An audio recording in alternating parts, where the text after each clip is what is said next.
Backup singers, what is good? It's your boy Joey Sings, and welcome back to my channel for a brand new video. You read the title right, you guys. Today we are diving back into Anthony Padilla, and he spent today with TommyInnit, you guys. I am ready for the chaos. I am ready for the excitement. I am ready to just learn a little bit more about Tommy, because guess what? Anthony always asks the right questions, y'all. So listen, I'm gonna shut it on up and get into the video. Before I do, if you was not a backup singer, go ahead and become one. Smash that subscribe button as well as hit that bell to be notified when I upload brand new videos like this. And let's get into the video, honey. Here we go. This is me. This is me. Yeah.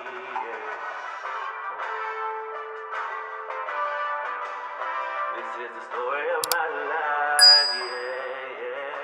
Yeah. Alrighty, you guys. I got the video pulled up, and let's get into it. I'm Anthony Padilla, and I spent a day with Tommy. I want to fall out of the roof, Anthony. Anthony. About why he chooses to live in a shithole apartment.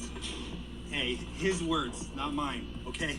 He'll reveal what happened when the bully who used to pummel him in school confronted him on the street years later. And he'll address why having tens of millions of people scrutinizing his every single move at just 16 years old nearly drove him to abandon everything. Hello, Tommy! Tommy! How are you? This video is sponsored by BetterHelp Online Therapy. Visit betterhelp.com/Padilla Because sometimes just existing is exhausting. Oh! Wait. That moment was just the cutest moment ever. Come on, Tommy, you better be a fan. Is Tommy the first one to help him with that?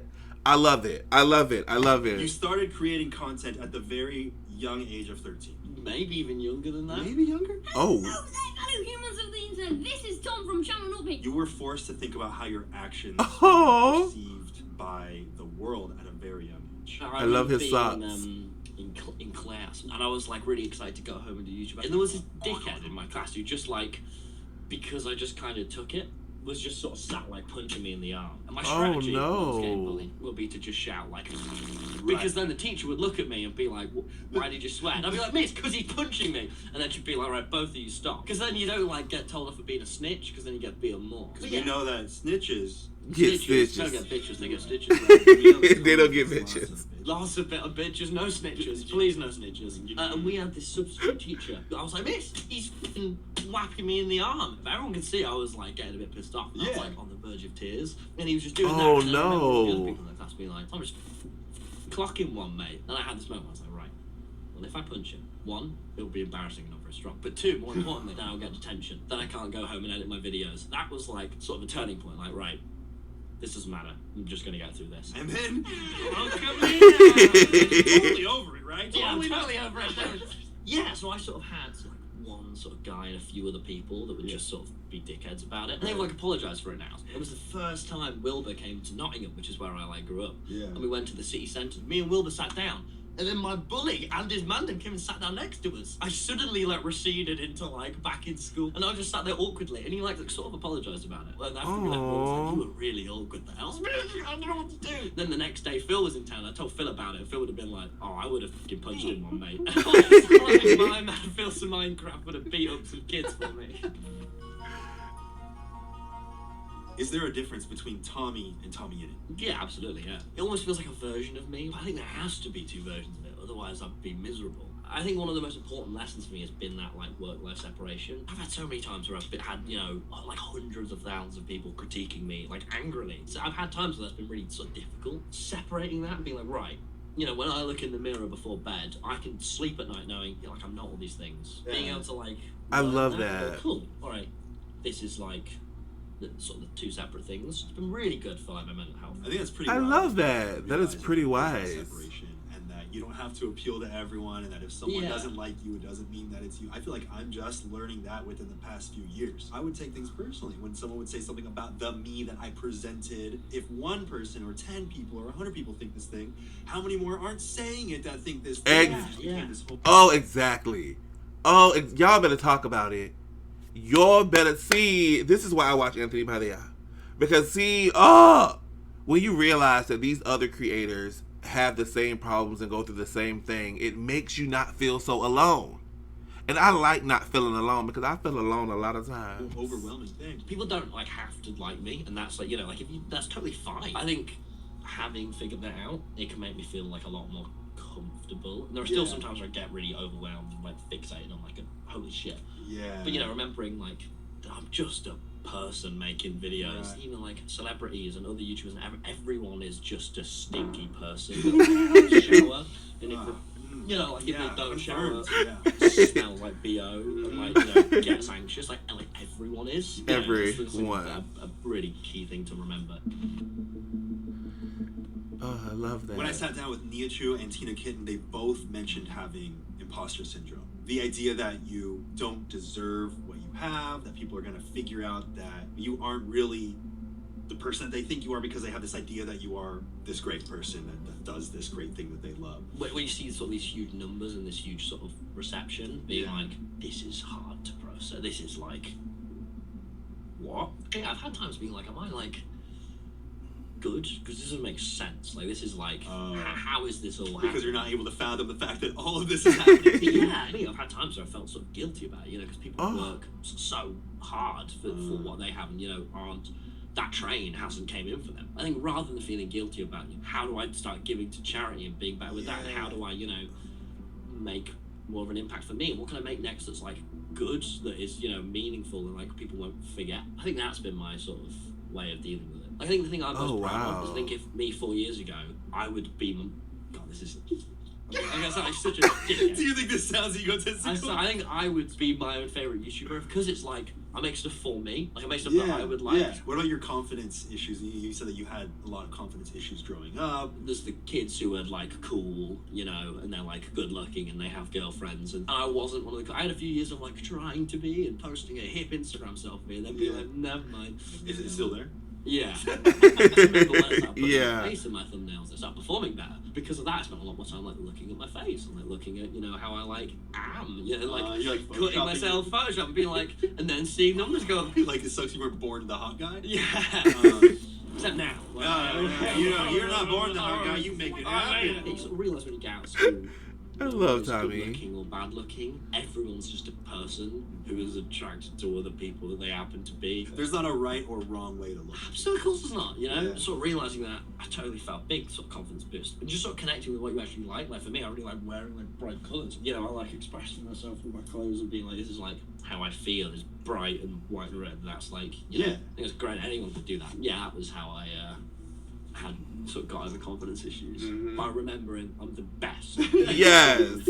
Marry me. Girls keep trying to marry me, and I don't know why. I keep saying, God, Too many women. they keep trying to marry me. A lot of self-deprecating humor implants those thoughts into people. And your style of humor, you actually do the opposite. You're like, I'm the best. Feels good to be the best. My approach to all of it is to not take anything seriously and sort of view things as just like obviously kind of ridiculous. Like tonight, Charlie and Dixie D'Amelio invite me round to their house to go to their party. It happened! It's just like, that's just funny. Because like, I could dress up very well or like be like silly enough, but that's like... Are you gonna wear this? Yeah. I've got a bit of deodorant on, but it's like, just not taking anything seriously. Everything's serious. Like, I still need to see that vlog. I have yet to see the vlog of where he met Charlie D'Amelio. I need to watch that. Have I seen it? I don't think I've watched it yet. I need to check it out because I live in a dingy apartment in the middle of... I genuinely don't know why I live in this apartment. It's just funnier to live in a shithole. You said you live in a shithole because it's funnier? It feels like... It feels scary.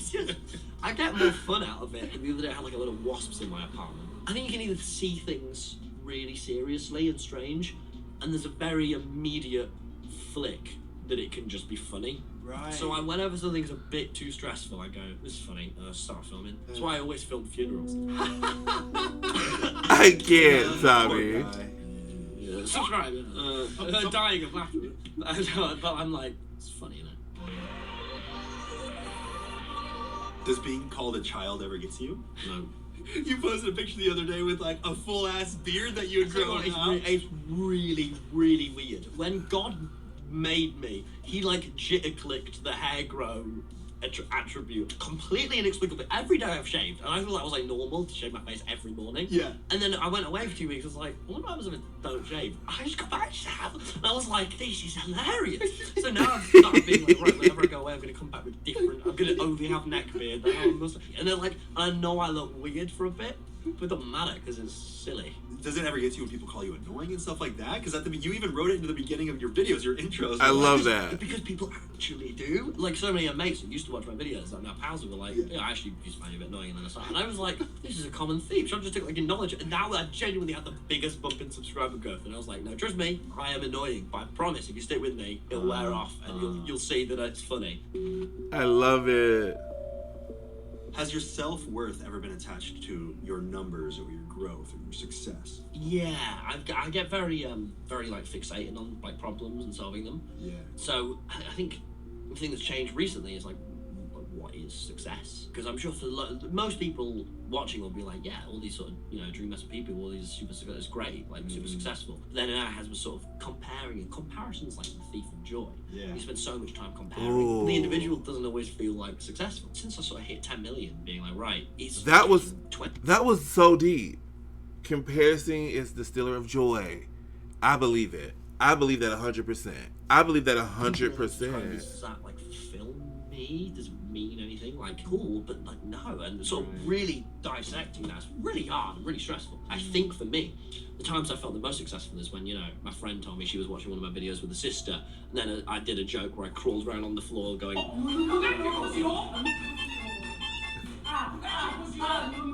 And it's just a spout. Oh, I remember that was I think a feeling of, like, laughter hilarious. and like I've done something good is what makes me feel successful, which is different because that form of that was numbers. But numbers are, did you add the right metadata? Did you publish it? Not, if George Not Found publishes the video and I do, both of ours get less views because people have to pick. That is numbers. That is the video game, which in some sense reflects quality. But are McDonald's the best burgers? I think that most people would say no.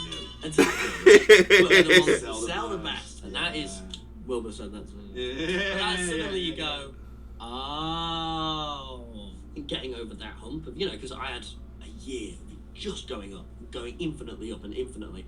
And then about sort of a year ago, it's, had been downs and ups. Now, if I see a video gets comparatively a lot less views, I have 10 minutes of being like a little bit initially bummed out, like, oh, okay. And then going, right, what can I learn from that?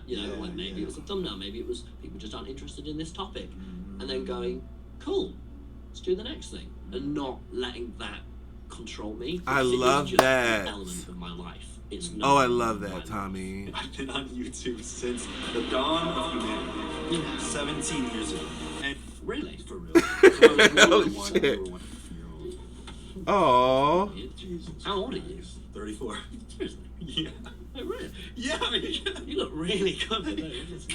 Yes, you do. Are you really valuable? Yeah, did you do it? Are you seriously looking at my age right now?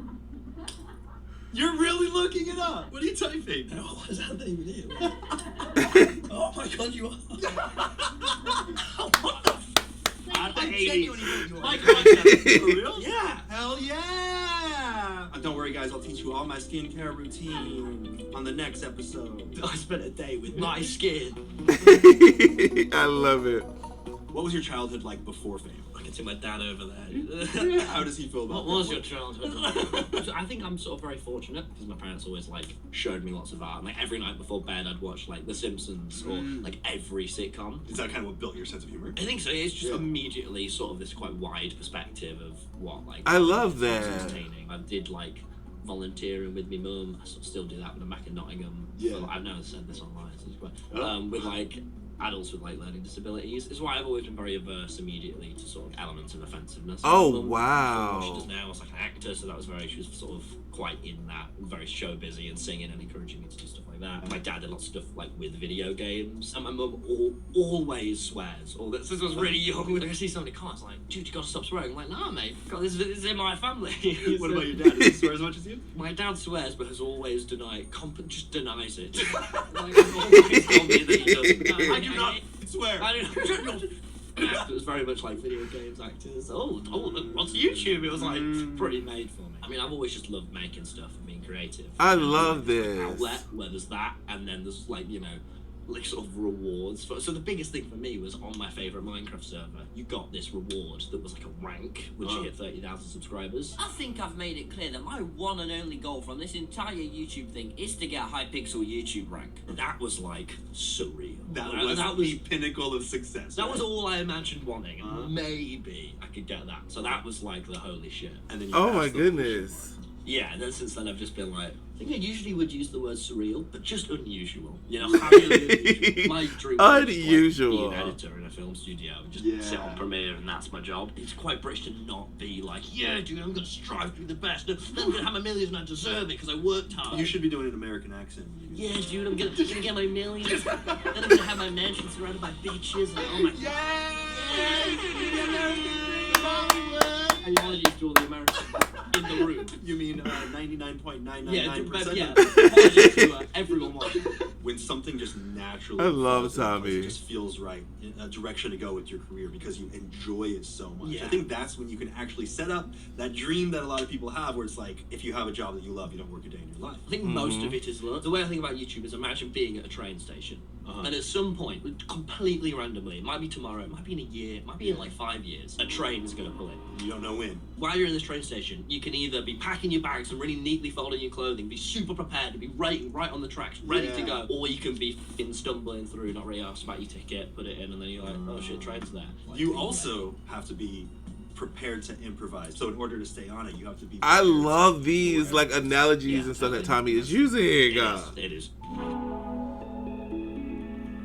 It was sort of at this time where sort of started impacting people around me. Like the whole internet found like sort of my mum's social media and stuff. Right. And then at the same time, I was having privacy issues and getting recognised the most I'd ever been. And I couldn't see any of my friends because I was Oh, in lockdown. no. I remember having like a serious bit where I was like, is this what I want to keep doing? Because this is too much. And then I sort of had this moment where I was like reflecting, like, this is so different to what I could have imagined. Yeah. And that feeling of like fame, that, you know, I wasn't even sure if I wanted that. Like I just Oh, wanted to make wow. videos. I had sort of a few chats in that time. I spoke to Wilbur and he was saying, you know, mate, this is a really hard time. I wouldn't be surprised if you quit. If you can get through it, you'll be massive. You'll be fine. But like, this is the hardest road bump, and it totally was. I think sort of really love connecting with like, Wilbur. my roots and being like, Yeah. I just love this. Did you ever go through a period where you're like, oh God, everyone knows who I am and they have their preconceived notions of what I am and what that means, and like, did you ever get in your head about that? It's like the feeling of being watched, like going Right. into the mall, because you can just feel when You can eyes- feel when someone's You- looking at oh, you, yeah. staring Yeah, at you. Yes. like, Dude. just suddenly like getting used to that, and be Yeah. like, it's fine, which is what it is now. It just took a long time for that to become Right. normal. I remember going out in public, being like wearing a disguise and Yeah. like putting on glasses and still getting recognised just to like see, just because you felt so sort of Oh, suddenly out of wow. control. Like Yeah. I just want to go to the places I'm like my favourite park in Yeah. Nottingham was like someone waiting there. They were really innocent about it. It was so sweet. Like they That thought was they just- might see you there. Yeah, They were and just they were waiting. like, oh, I've been waiting here for like 4 hours, and I was like, yeah. And then you have all this pressure to live up to the expectation that this person has when they come in from out of town and they're there waiting for you for hours. That took a long time to Yeah. sort of figure out a way that's like cool. You feel the need to justify that it's cool and that you're grateful for it because yeah, you are, but at the same time, you can't really avoid this feeling of like, oh, this is a little bit much. This isn't what you signed up for. Yeah, you know, like when yeah. you want to make videos with your friends, and Right. they're sort of in the public eye. I love It's it. really weird. Do you feel like blowing up so quickly at such a young age has forced you to grow up quickly? Yeah. And you know it's time to thank BetterHelp for sponsoring this episode. Therapy has helped reframe my view of the world and myself by allowing me to feel empathy for my younger self and therefore understand who I am today better. But therapy can be customized to whatever's right for you and can be useful in helping with motivation or feelings of depression, anxiety, stress, insecurity, or whatever else you might need. BetterHelp screens all their therapists to ensure that they have experience and that they're certified and licensed, and provides customized therapy that offers video, phone, and even live chat sessions with your therapist so you don't have to see anyone or even speak over the phone if that's not something that you're comfortable with.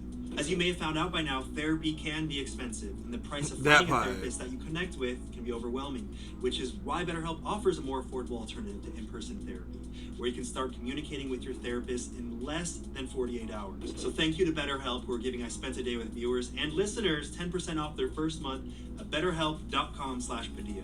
That's betterhelp.com/Padilla. And I can't go without thanking Honey for their continued. Okay, Honey honey. is the easy way to save when you're shopping on your iPhone. Or Get your computer. coin. It's a browser extension Get that your scours coin. the internet for promo codes, and it applies the best one that it finds to your cart. So you don't have to stare at that empty void of a discount code box every time you're at Right, checkout. 'cause Because Lord. if it finds a coupon that works. Ooh, love a good Trust gift me, it's card. gonna Love a little drop down ball, a little box, and all you senate. have to do is click apply coupon. It's that easy. Little And you better discount. listen the fuck up, because Honey supports over 30,000 stores online, ranging from tech to popular fashion brands and food delivery, and has personally saved me a ton of money, including the elixir I drank to make my skin look so perfect. Yes. The best part is Honey doesn't just work on desktops. It works on your iPhone too. Just activate it on Safari, on your phone, and save on the go. It's free and it installs in just a few seconds. So if you want to do yourself a solid and also simultaneously support this series, get Honey for free at joinhoney.com/Padilla. Again, it's free, and I'm only going to say this once more. Go to joinhoney.com/Padilla and you'll be directly supporting this series. Now, I love back to the world Anthony. of Tommy. Do you feel like blowing up so quickly at such a young age has forced you to grow up quickly? Yeah. Well, especially when I was like 16, felt very unwell-rounded, understanding all the business world and then understanding less about social stuff. So when all was sort of, it was quite anxious and stuff and all of that, like I was sort of starting doing therapy, you know, which I never would have done normally, you know, when I was anxious at school, because of YouTube being more open to trying things. When you go from the worries of a high school kid, you know, where you're like, I need to worry about my homework, I need to worry about my social relationships, I need to worry about the person I have a crush on, and like that's kind of your world. And then To a now business. you have so many new things to worry about. You know, worrying about how you worry and just so much weird Yeah, shit. yeah, I never yeah. thought I'd, because it spins, you know, sort of so overwhelming and in my face. What is He the most always insane pushing thing you've about ever the done? ring. Cocaine. Jump out a plane, probably. Jump out a plane and then sink it in the edit to Giorno's theme, because that's funny. that was probably the best. But you started this channel where you do Just doing in real life insane things insane. like jump out of a plane. Is there anything to constantly striving to push yourself outside of your comfort zone that has stuck with you? Do it less, because I didn't like. Do it less. I hated it. It was like, well, genuinely now, it's like something reprogrammed in my brain that now whenever I like look over the floor, I can like imagine being there. I also had this Oh, thing where as soon as no. I start rolling the camera, whether it's physical or verbal, I'm just like, what is funniest? And I just like do it. We did this one where I was like in public dressed as a Minecraft character. Yeah. And I like didn't remember it because I fell so hard into character that I'm just like, I did stick the microphone really into that guy's face. I did shout at some Call a Road men incestual like to their face. Something about turning a situation into entertainment just takes away all the elements of stress and anxiety and seriousness. Yeah. That And is so I true. shot a documentary where I dressed up as an anime cafe maid. Very, very awkward. In my normal life, I would feel just so put on the spot and uncomfortable. But with those cameras rolling, knowing that I was there to document and entertain people as they see me do this thing that most people would feel so strange doing. Yeah. I just had the most confidence in the world. Well, like you're a showman, innit? And if you were on a stage, you wouldn't just stand there being yourself. Even if it's not a camera, you'd be like, "Hey everyone, I'm," and then you start doing jokes. You'd figure out a Definitely way. not like that. I think a lot of YouTube and success is like about playing to your strengths, you know. Yeah. So Dream is like incredibly analytical and Yeah. really good at like studying and seeing patterns because he's like a coder. And Wilbur is really good at sort of, you know, like nothing, and like, really hard working, and did it for like 10 years and would constantly be like looking at the next thing and trying. I think like my strength is talking to people and being passionate about things and chatting. So I'm like, I bet every YouTuber you could name, I've probably had a call with them going, what do you think about it all? Because I don't really get it. They call me the sponge. The sponge. That's how they call me. So went from famous The to sponge. Sponge Tom Boys Pants. Sponge on voice pants. Please love me. I've learned like so much from Dream. Like, have like a Google Doc of just like words he said. Wilbur's taught me much more about like perspective and like how not to fry your brain while you're doing all of this. The furthest end was just been like Mr. Beast and like, you know, one of the craziest things they ever said. Cut every sneeze. Like things that are slightly gross, people tend to click off more on. And like, so you must cut things that are gross. Gotta keep those anti-sneezers in the video. And I think the thing, you know, after taking all these perspectives, the thing I sort of pride myself on is like really knowing that scientific and analytical side and applying that to my videos, but making sure that the soul and the content is there. I love Tommy. What's next for TommyInnit? I really enjoy YouTube, but I want to sort of, you know, sort of try out like other things. For me now, that's like me and Wilbur just like wrote this book that we're doing together because it's been really fun going around to his like every day. Wait, a book? Oh, I need it. Oh, okay, I'm here for it. I'll say this. Watching Anthony Padilla videos, when he sits down with people, you fall in love with the person more. Like, there's just something about these interviews that just make you fall in love with these people. You know what I'm saying? Like, I love me some Tommy, and I love seeing Tommy in this atmosphere, and just, I love this. Writing for a few hours. So you're pushing yourself to go outside of your comfort zone of the thing that you know you love and try new things and experiment and see what else you love. Yeah, totally. Like, you know, what aligns with success, and that for me is like make people laugh. It's like, does a book feel like that? Doing a live show is the biggest thing. You know, gonna feel laughter. Like, after I do this, I might suddenly go, oh my god, I want to tour the entire world. How does me being a dickhead and not taking it seriously translate to a stage? Can I make, you know, everyone in the audience fart at the same time? It's funny. It's funny. I'm like, why not? And then everyone's pissed off because I don't stink. I'm like, that's funny, isn't it? Like, I want to keep, you know, entertaining these people. This is absolutely my dream, to be here and be making. I cannot comprehend this, but I can sort of reflect on myself and be like, this is so cool. And I think every moment in the past year, if you could describe it to me from a few years ago, I would have like passed out. You'd be like, no way. Yeah. So I think the fact that it is real is probably the thing that I'm most happy about. You're happy that your reality is your reality. I love that. Bloody feel. I've been inside for 2 years, then I've came out, and now everyone seems to know what my face looks like. And then I went and met the Sidemen, and then now I'm like, can make videos and millions of people see it. Like, don't make any fucking sense, but it's real, and that's pretty strange and cool. And I like that. I love it does that. not feel like my reality. It feels like I've not woken up yet. We're not going to pinch you. Yeah. Okay. No. Oh, Joe, don't do it too hard. Like, You might wake up. Genuinely, it's just incredible. So I'm just like pretty happy. I spent a day with TommyInnit, and one thing that really sits with me is his mission. Why didn't we give TommyInnit 15 seconds to shout somebody out or shout something out? Anthony. To see everything in Where's life that? through the lens of humor. Even the heaviest moments in life are much more bearable when they're accompanied by the lightness of laughter. Yes. And I feel like every moment in my life would be better if I were able to maintain that perspective throughout my daily life. I 100% agree with that. Oh, I agree. Here we go. People think I'm 6'1" and I'm 6'3". Right, you're definitely 6 foot. Should we do a height test real quick? Yeah. So I'm 5'11". So you can see that there's it's been proven today. Yeah. Yeah. Well. Sit down. Okay. Oh my goodness. Tommy is tall. So me and Tommy about the same height. Tommy, we need to meet up and stand side by side, and we need to see what this height is giving. I'm here for this interview, honey. Period. Alrighty, you guys, there you have it. Meet Regna Anthony spent a day with TommyInnit, and this was incredible. I love his interviews because he asks the questions that nobody wanted to ask, and they be getting real and just open, and I love just seeing how comfortable the people are with him, and this was just beautiful, Tommy. I love it, I love it, I love it. If you guys enjoyed this interview, go ahead and give this video a big old thumbs up, and then leave me a comment down below letting me know what is something that you learned about Tommy from this interview that you didn't know. But I'm pretty sure y'all already knew everything that I didn't know, so listen, I love to learn, okay? Alrighty, you guys, if you are not a backup singer before you go, however, become one, smash that subscribe button, as well as hit that bell to be notified when I upload brand new videos like this. Don't forget to love yourself, love someone else, and I will see you guys next time. Deuces.